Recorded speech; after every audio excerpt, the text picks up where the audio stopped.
Setelah menonton video ini, jika kamu merasa video ini bermanfaat, boleh dong klik tombol subscribe dan like video ini. Terima kasih.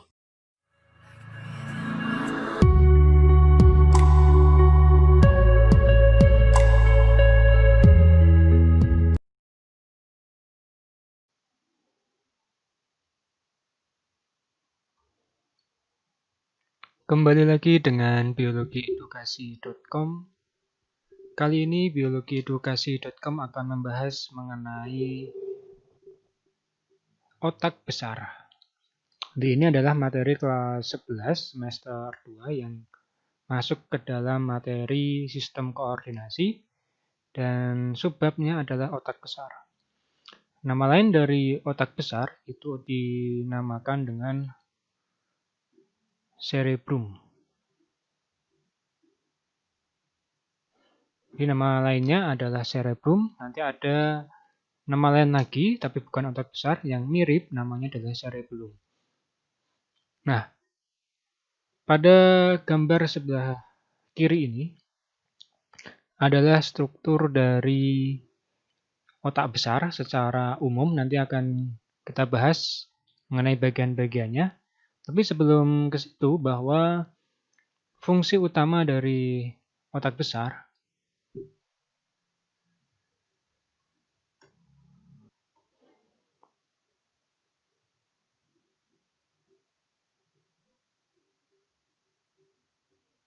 yaitu dia digunakan untuk pusat kesadaran.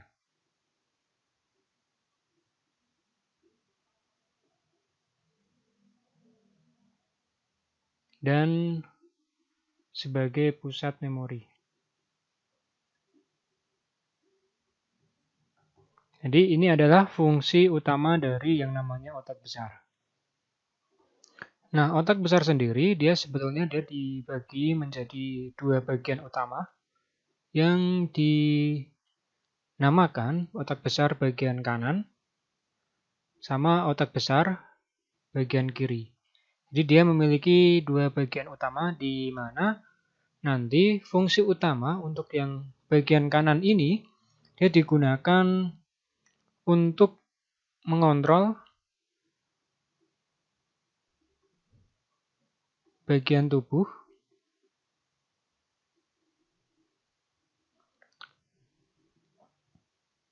sebelah kiri.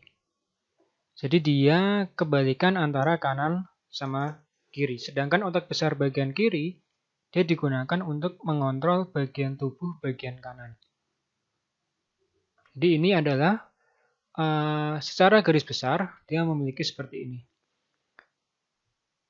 Nah, nanti pada otak besar nanti ada dua pembagian utama. Yang pertama itu adalah pembagiannya didasarkan strukturnya. Jadi dia didasarkan pada strukturnya, nanti dia dibagi menjadi dua. Yang pertama itu ada yang dinamakan dengan cortex cerebrum. Jadi ini dinamakan dengan cortex cerebrum. Nah, nanti pada cortex cerebrum ini dia juga dibagi menjadi tiga bagian yang dinamakan dengan area sensorik. Kemudian yang kedua dinamakan dengan area motorik. Dan yang ketiga adalah dinamakan dengan area asosiasi. Jadi ada tiga bagian berdasarkan struktur pada korteks cerebrum, yaitu area sensorik, motorik, dan asosiasi. Nah, apa fungsinya? Untuk yang area sensorik ini, dia berfungsi untuk mengartikan informasi sensorik.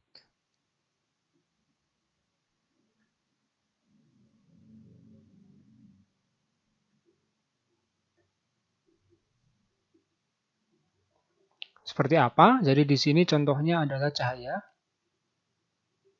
kemudian suara misalnya, kemudian ada pengecap. Jadi untuk mengartikan informasi yang masuk berupa sensor yang masuk. Kemudian yang kedua yaitu area motorik. Di sini digunakan untuk mengendalikan otot.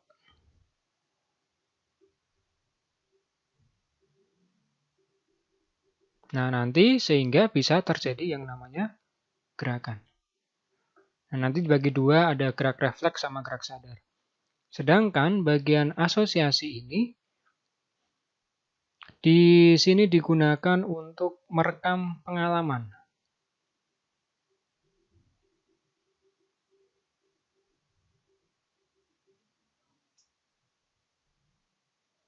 Dan juga beberapa kecerdasan. Serta digunakan untuk fungsi bahasa. Nah, untuk yang struktur juga nanti dia ada yang kedua, yang dinamakan dengan ganglia dasar.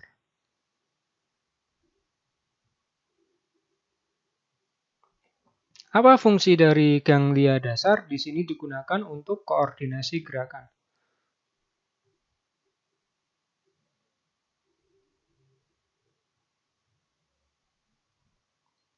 Tak sadar. Kemudian juga digunakan sebagai fungsi emosional. Nah, itu adalah berkaitan dengan berdasarkan dari strukturnya.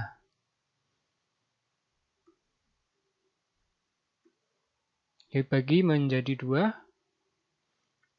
korteks cerebrum dan ganglia dasar. Kemudian yang berdasarkan lobusnya,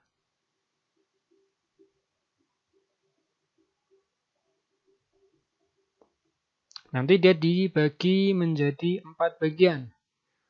Apa aja? Jadi pada berdasarkan lobus ini nanti ada lobus frontal, kemudian ada lobus parietal,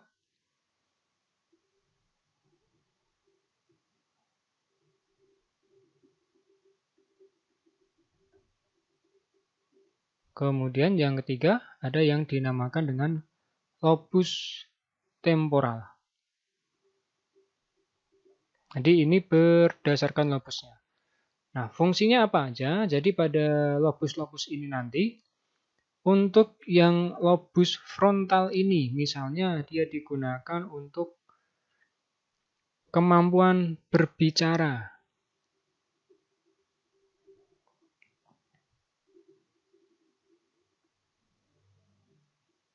Kemudian digunakan untuk emosi. Dia ada di bagian lobus frontal ini. Kemudian kalau yang parietal itu digunakan sebagai pusat sensoriknya.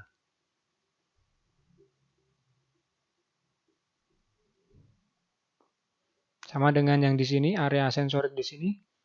Kemudian untuk yang temporal ini adalah digunakan untuk pusat pendengaran.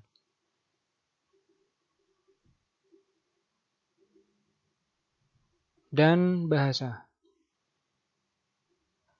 Kemudian yang keempat ada yang dinamakan dengan lobus oksipital di sini nih.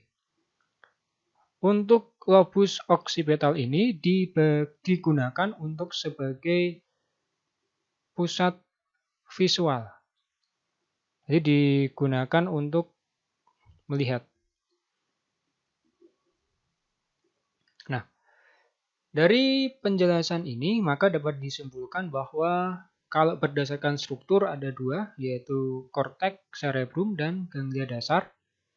Ada sensorik, motorik, dan asosiasi. Kemudian berdasarkan lobusnya ada tiga, frontal, parietal, temporal, dan oksipital. Nanti biasanya yang sering keluar adalah untuk yang tipe lobus ini disuruh mencari fungsi dari lobus-lobus ini, baik frontal, parietal, temporal, ataupun oksipitalis.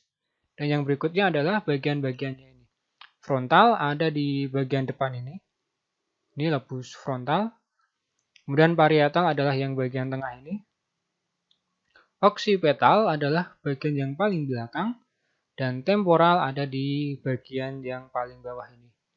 Nanti biasanya sering keluar untuk bagian-bagian ini. Disuruh untuk menyebutkan bagiannya namanya apa, kemudian fungsinya apa. Demikian penjelasan untuk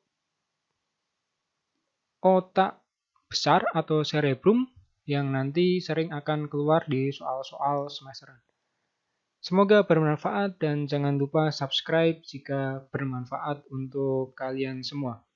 Sampai jumpa pada materi-materi berikutnya. Salam biologiedukasi.com